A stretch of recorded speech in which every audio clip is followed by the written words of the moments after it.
বলে, বাবা আমি তো মরে যাচ্ছি, তবে মরে যাওয়ার আগে তোকে একটা কথা বলে যেতে চাই। আমাদের এই ছোট্ট সন্তান আশরাফুলকে তুই দেখে রাখিস, তাকে মানুষের মতো মানুষ করিস। এই জন্য আমার ভাই দিনরাত মাথার ঘাম পায়ে ফেলে শরীর রক্ত পানি করে আমাকে মানুষের মতো মানুষ করেছে। মাত্র 200 টাকার বিনিময়ে মানুষের খেতে কামলা দিত, দিন মজুরি কাজ করত। আমাকে মানুষের মতো মানুষ করতে গিয়ে আমার এই ভাই এখন পর্যন্ত বিয়ে করেন নাই। তিনি কেন বিয়ে করেন নাই জানিস?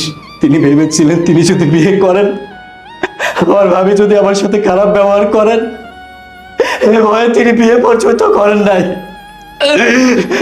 আর সেই মানুষটা যখন আমাদের বাসায় আসে, তুই তাকে অনেক খারাপ ব্যবহার করিস, তাকে অত্যাচার নির্যাতন করিস। কেন রে? আজকে যদি আমার ভাইয়ের জায়গায় তোর ভাই